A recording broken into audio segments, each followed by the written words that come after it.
Hi, my friends. It's a great pleasure for me to introduce our guest, Tom Wittig, who is a systemic constellation expert and international lecturer. He has more than 30 years experience in working with business, brands, and organizations in the private and public sector. He also served as an international lecturer at the Hellinger School and as national head coach at the Swiss Federal Commission for Technology and Innovation, and as a lecturer of business dynamics at the Corporate State University in Germany. Besides system dynamics degree, Tom holds a diploma in family constellation from Jean Monnet University. He is an alumnus of the leadership program in Microsoft and SAP. Hi, Tom. Hi, I'm how are you? delighted to see you. Yeah, likewise. Pleasure. Well, I'm very much impressed with your background. I understand that you know a lot about business and about those laws that govern some relationships that can bring success in businesses. I really would love to hear from you how you come up with that idea to bring together business and family constellations. Because for many people, family constellations is just about family. How can we relate business to that? Yeah, that's a good question. I sometimes ask myself this question as well every day. For me, that was nothing I had planned. It just came together at some point in time when I realized, oh, there are some things that really resonate with each other. And I hadn't planned it this way. I just practiced what I have learned and practiced what my experience was. And then some people said, oh, how did you just do this? Or how did you come up with this insight? And then I would say, okay, if you want to know, I will explain how I come up with this. And then people said, oh, that's amazing. How can I learn more about this? And then I started passing on the knowledge and building capabilities, as we sometimes call it in organizations. Can you bring some specific example? Can you tell about your personal experience, where you started and how you opened family constellations for yourself that you could bring this systemic knowledge into business? Yeah, the starting point was kind of a coincidence, no? But there are not really any coincidences, as we know when we are working in this field. No? And it was probably a little bit more than 20 years ago. And I was a young manager or executive in a fast-growing high-tech industry company. And somebody who knew me very well said, oh, you're interested in these system topics and complexity, you know? There's a seminar, I think you should really go and see it and participate. And I said, okay, what is it about? Yeah, it's about something, it's called family constellation. I said, okay, I have no idea what this is, but okay, so I go to this seminar.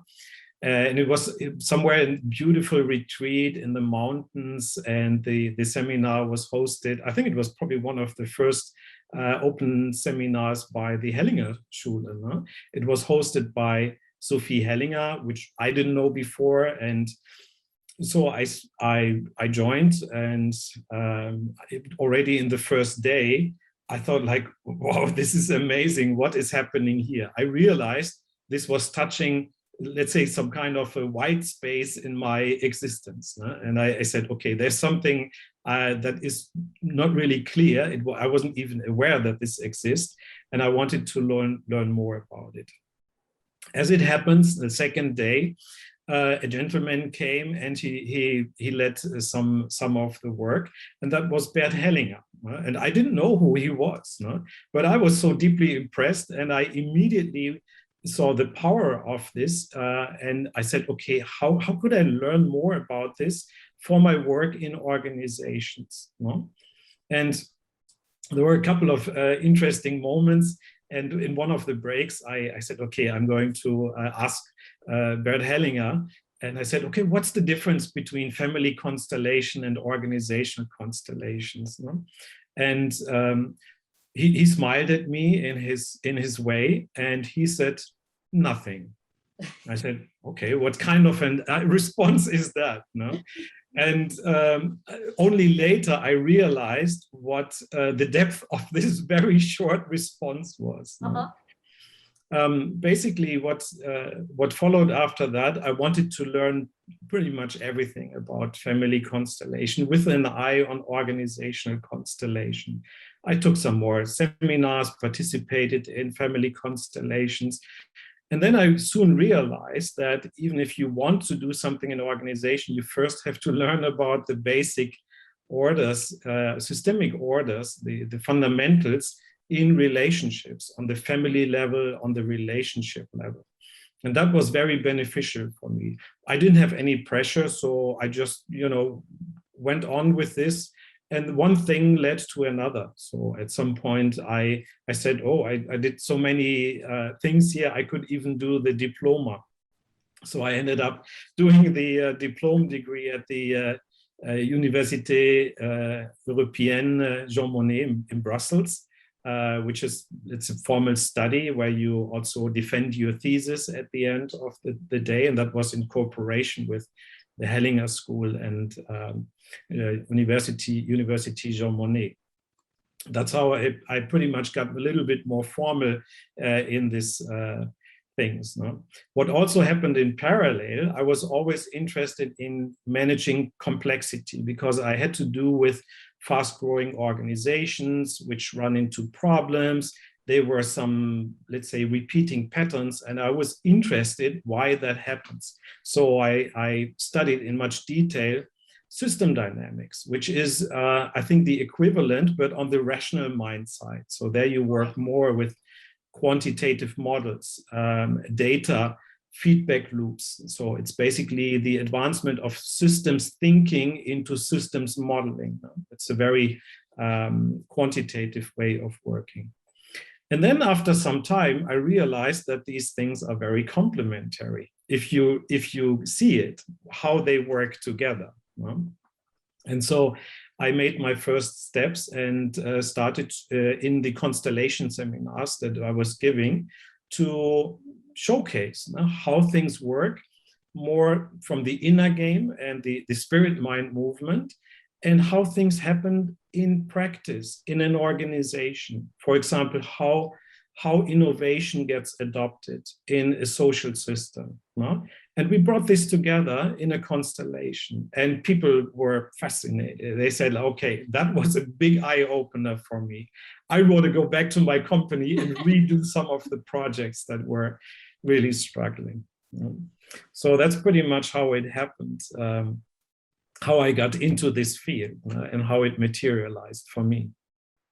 Your story is very inspiring. And what you said about systems, I'm very much interested in. I really would like to talk about that later on. Sure. But for those people who know nothing about family constellations, when you said that you did something to show how innovation can be incorporated. Mm-hmm. What exactly you did? I mean, what happened at that when you did that, so people can clearly understand what type of work you offered? Yeah. Let us step back for a second and make a very simple example first. Yeah. Please.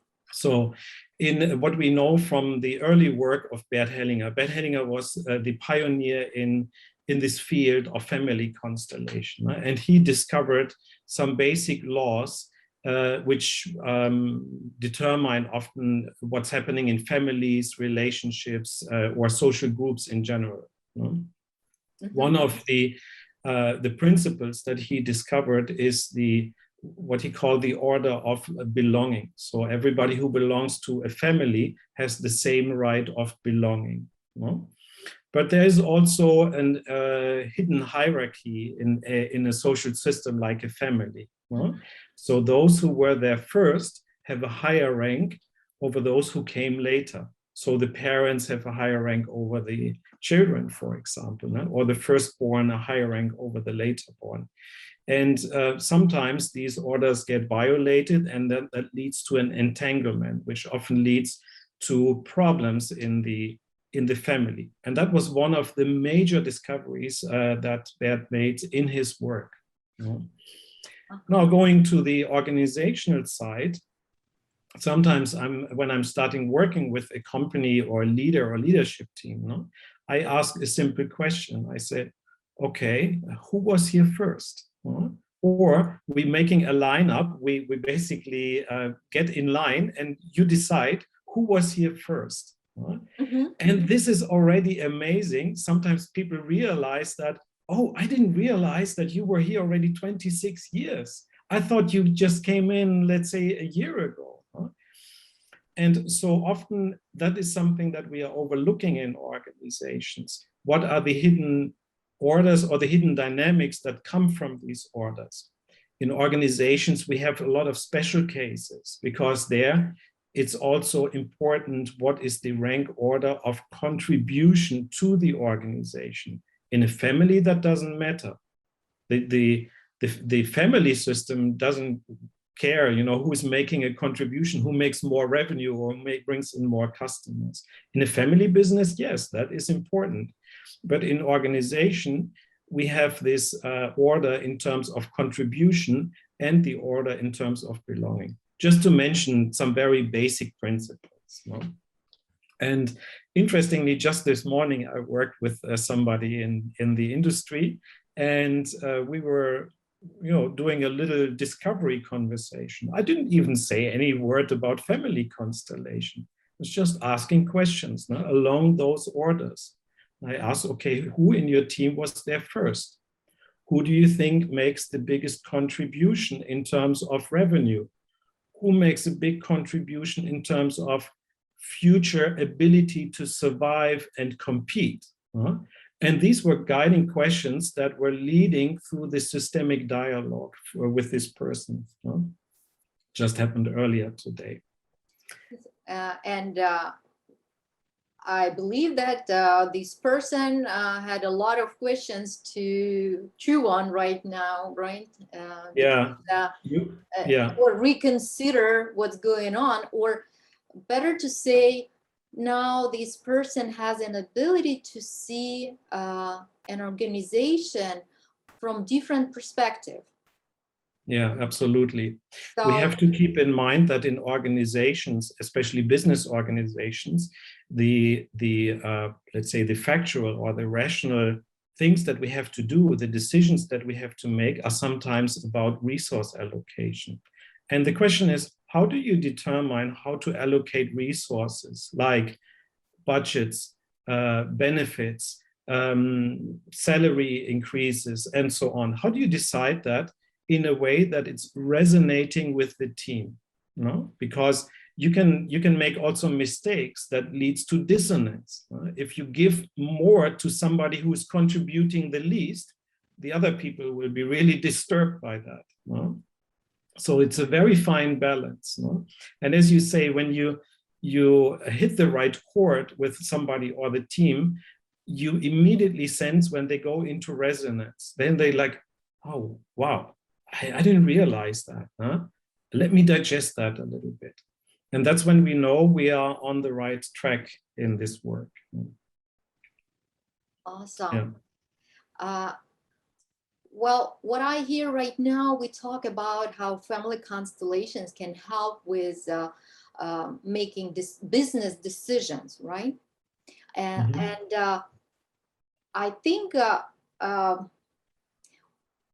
it's important for hiring process as well to know these basic orders for HR manager, for example, when they hire especially top management for the business, right? Absolutely.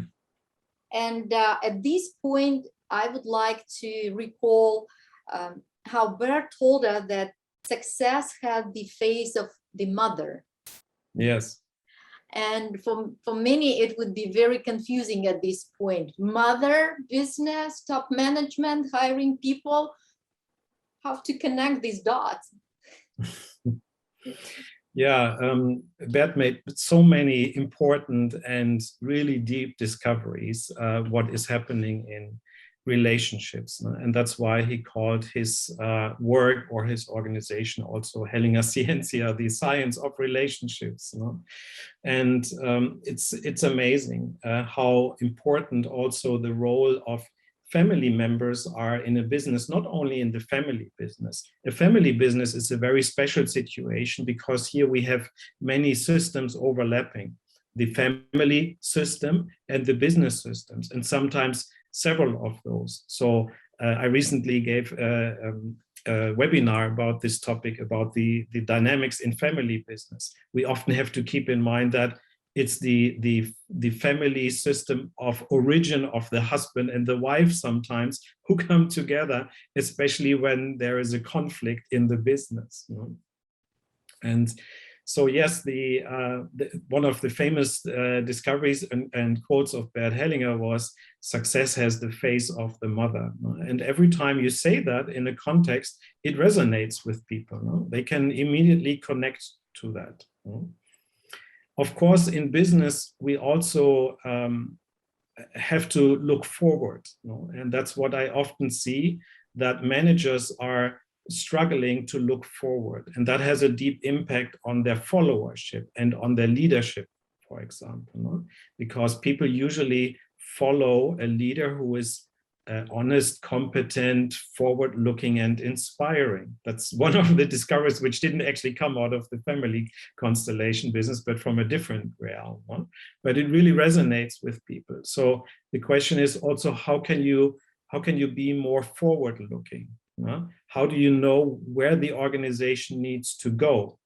And in that sense, the leader is in the service of the life and survival of the organization and its members. That's often something that is misunderstood. Many managers think they come to the office in the morning, they do a business review, and then they go home in the afternoon. I think the leadership responsibility is far more far-reaching than what we often think. I completely agree with you. And I would like to ask you about the product that the company offers. I believe that what the company offers also should serve life. And for family constellations, when we see what the purpose of this organization, right? Absolutely. And if a product serves life, then we can see that business has better perspective for development for the future. Yeah, absolutely. And this is often another decision that people have to make in business, regardless if I'm an investor investing in business, in real estate, or selecting products from a portfolio of potential ideas and potential future pathways for the organization. And this is something that I actually had a good experience actually when I worked with a very large community of startup, of fast-growing companies. How do you select the companies that can move forward, but also in the corporate context? And I think there's a simple rule for that, kind of a rule of thumb. If you select products and services which help many people in a good way, then you're on the right track.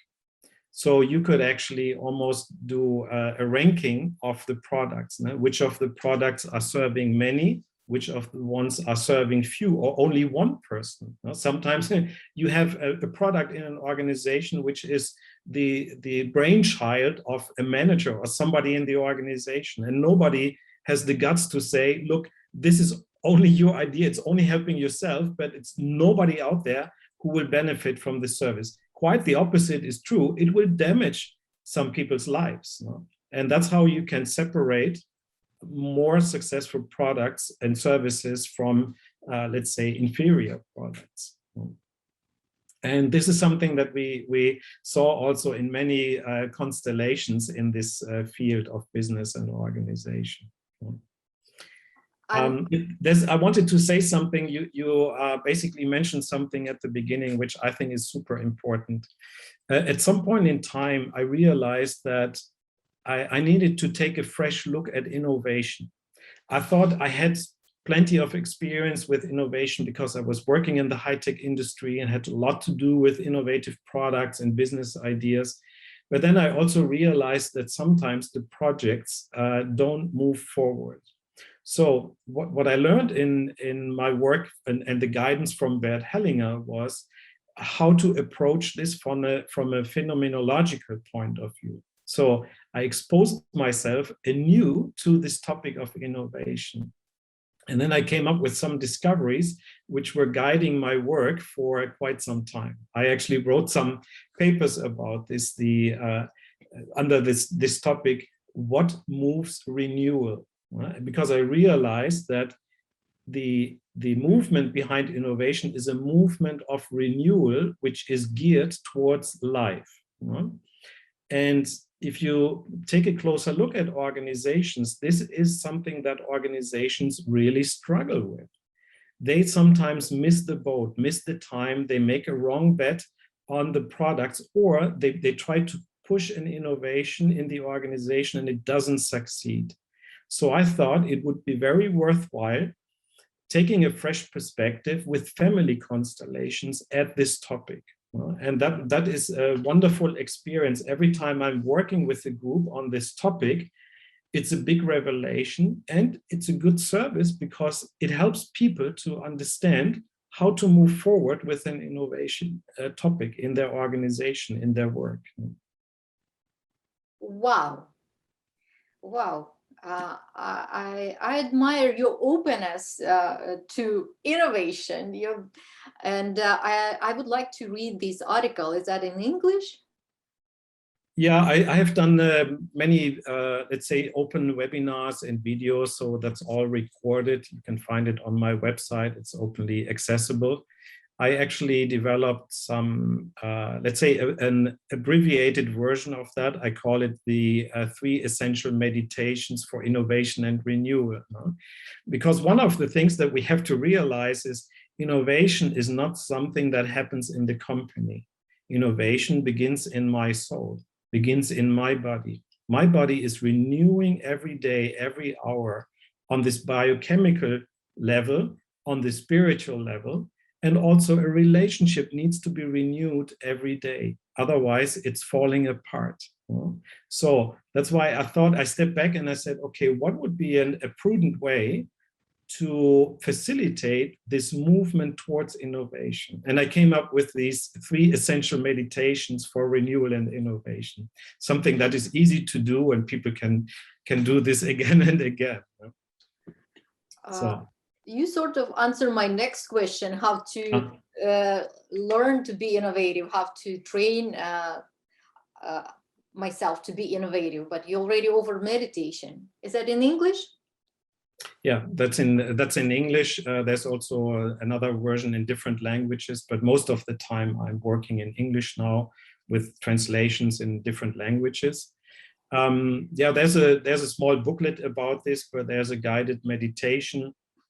I have some articles in the blog, and there's a podcast about this topic. So for those who want to get started, I think this is an easy way to get into this move.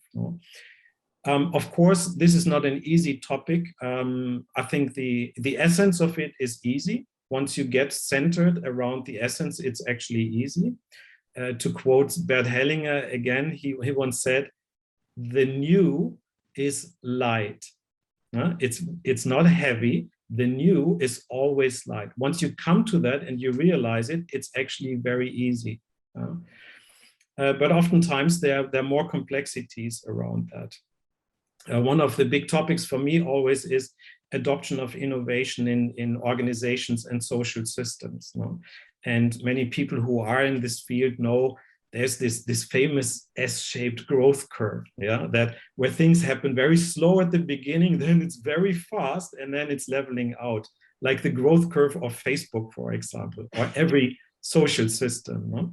If you understand what is the dynamic behind that and how does it relate to the relationship level, then I think you have a very powerful capability in your work and in your leadership in the organization. So I would only encourage people to look into that. Yes, I think for many people it's understandable what you just explained. For many people it's rocket science. And my next question would be, do you offer some trainings for those who would like to learn more? Yes. Several things. So right now we are in the special situation, still in the pandemic. So there's very limited in-person work. Prior to the pandemic, I was fortunate to travel internationally and do a lot of in-person seminars and also some education and some formal training. I'm hopeful that this will come back at some point in time. Right now, I've found a good way also to work online. And this is working increasingly well. There's a little bit more to say about that, how that works. But yes, there are some public videos. There are also some smaller training courses or some training programs that people could engage in. But really, it's not about learning a method. It's more about making a personal experience, because what I have ingrained here in my heart, in my soul, I can always reactivate. It's not so much about, do I have the right book with me at the moment? Because when I need it in that moment, the book is not there. But what I have experienced here and embodied here, I can always reactivate. So that's why I want to emphasize it's an experience journey for everybody. And even for me, when I go forward, I always discover new things and new topics of applications of this wonderful work. That's a great observation, and you touch on other important topic. Many people believe that family constellation, this is a tool, and present or believe that this is like, take a book like this one, read, and you have step-by-step instruction and just follow the instruction, because this is method and tool. But what we learned from Hellinger School, that family constellation, this is an art. And I had a hard time to explain what exactly I learned during those seminars. Every time when someone asks, okay, what new ideas or what new insights, but yes, I received insights, but all of them contributed to my inner position. It was more about connecting to the field, about more developing this wider perspective, but it wasn't about just put people in right position and everyone hug each other and we're done. Yeah, no, it's far from that. No, I think you're right. First, it's about a personal experience, no? And it's almost impossible to explain to somebody what happens in this work. I usually say, see for yourself.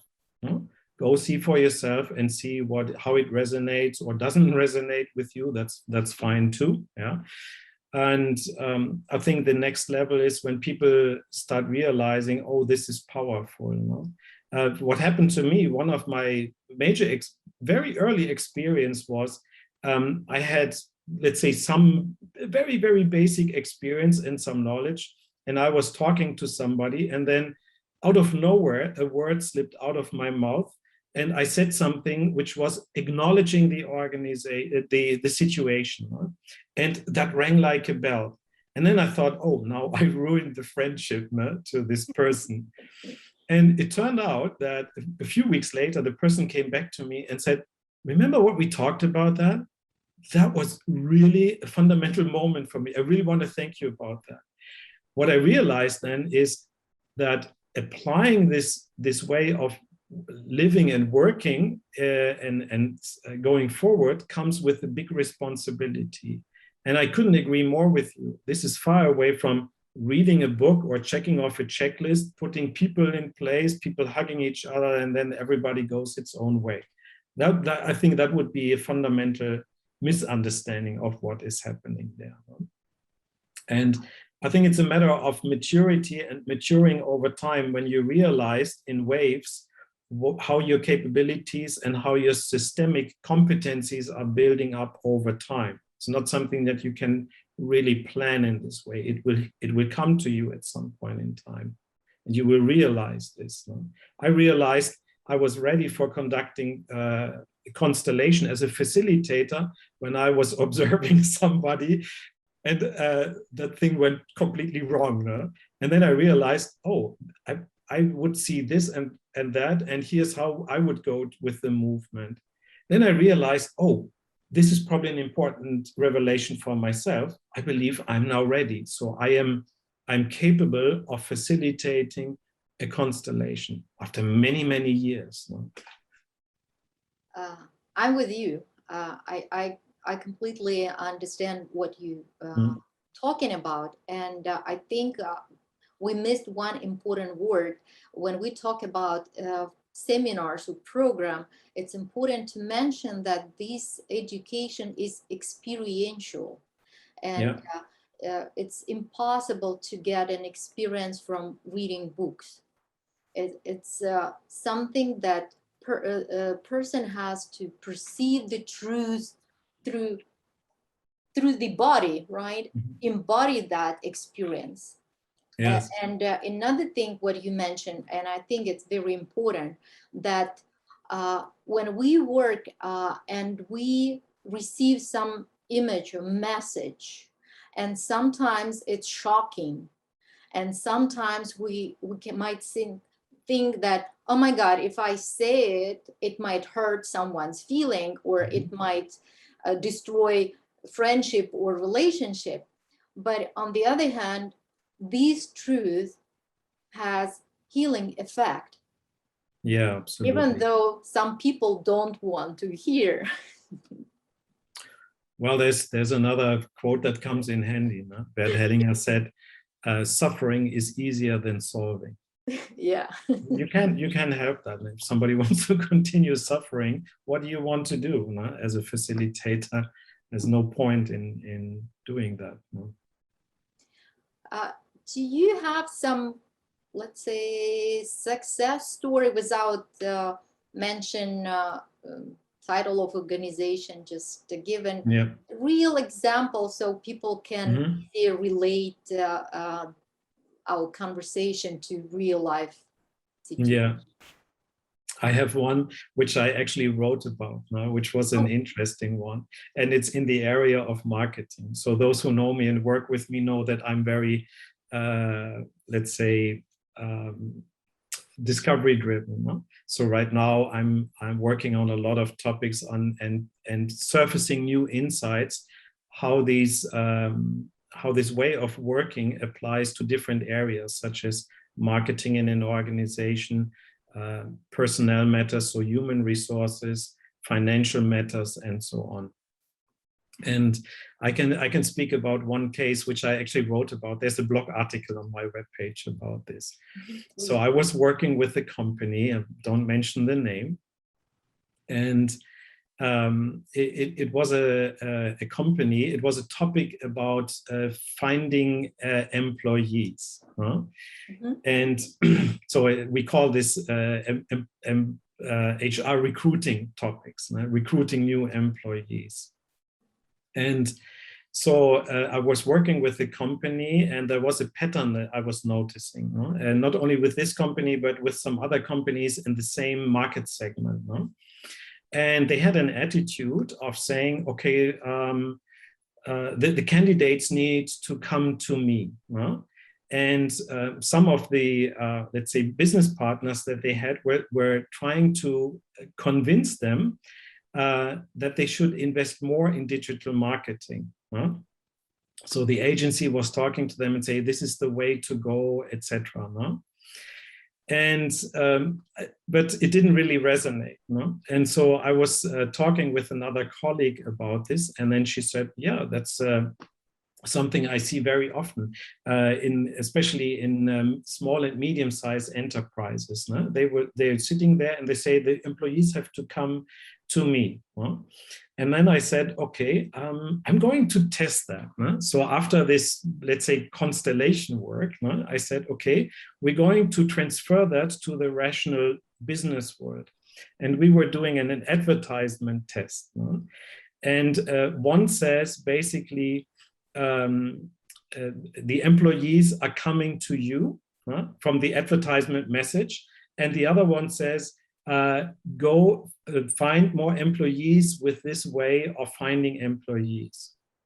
And it was amazing because the message that says the employees coming to you was much more effective by a factor of 3 or 4. So this is an example how the things that we discover in this way and discover the bottlenecks or the complexity, we can translate in the business context. And even if we don't believe it, we can test it until we see if it's working, and then bring the insight back into the rational way of working in business and organizations.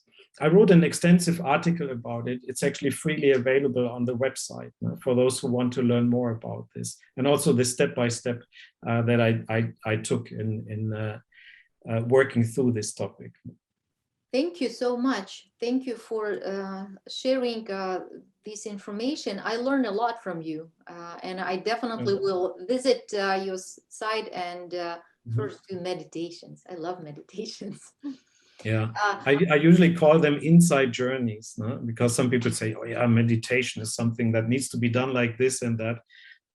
I don't really care much about the difference, but I realized, and this is something I'm using in my work when we have done a work, for example, with a constellation or a group exercise. I'm leading let's say I'm going with the movement in this field, and I'm facilitating an inside journey so that it can manifest itself inside ourselves. And this seemed to be very important for participants in these experience, the life experiences. Yeah. Awesome. What I'm hearing that actually business people or top management can apply family constellations, principles of family constellations in each area of business. For right now, we discuss implementing some new ideas, HR, then you mentioned marketing, and now you're telling me that you're already looking at financial department and what else you said? Yeah, project management is a new topic. Management. Yeah, for example. Well, I already have a feeling that organization might consider family constellation department as a part of their business structure. I would say that's not the right way to do it. No, okay. And here's what I recommend when somebody asks me, okay, how can I embark on this path, on this learning path, the experience, and how can I integrate this in my work? This is a question I get. It's the same question I asked when I was on the first day, the first seminar with Bert Hellinger. And then what I realized is, I think an more effective way is to first inform my actions and my communication and my behavior with the systemic insights. So I start with myself, and I see what is the effect. If it works, then it has power and it has impact, and I can go forward from that. I think the other approach is that people say, oh, we bring in yet another new method into our company, and it will go down like pretty much all the previous methods, including total quality management, Six Sigma, lean design thinking, and all the other methods that you have. They're very complementary, right? But what we're talking about is a different attitudinal change and a mindset change. It's a way of working, a way of being with others in relationships. And I think that's very different. No? So my advice is start with the experience, inform yourself about it, inform your actions, your decisions, your behavior. And then if at some point in time in future you learn more about it, apply it in the context, tell others about it, and integrate this into your leadership system. I think that's one trajectory, which is very common for people in work, in business and organizations. The other question is, of course, if you want to apply this and become a facilitator, how do you do that now in the time of the pandemic? No? That's a little bit more challenging than before. Yes. I think that's a different question. No? It's a different question. However, another question went through my mind. Yeah. Let's say you have someone who attends your seminar and learn from you and very excited about this new knowledge, but this is just regular employee. But employee believe that a company has to be changed, that management doing wrong thing, but now this employee knows how to help company. And let's say ask you, I want you to do constellation for this organization because I'm not happy about my boss. What would you do? So if you look into this situation, no, you realize already one person is putting itself above the other person. So the message there is, I am better than you. Even though you're the CEO, I know that you have no clue about what's happening here. I am better than you. Can this succeed? I don't think so. No? So there's a different way of approaching this. One thing that we find, and this is very peculiar, I cannot explain it, and I don't think there's anybody there who can explain it. And the discovery is that oftentimes people go to seminars and think about, okay, I'm going there for a specific constellation. What happens is that the constellations are finding you. And it happened to me. No? I was very conscious, and I was going to a series of very intense training seminars with Bert Hellinger. I remember it was in Vienna. First one I wrote down, like topic 1, 2, 3. And the seminar didn't start already. And then there was topic number 1 from another participant. No? And then I realized, to cut the story short, the topics are finding me. I don't have to worry about that.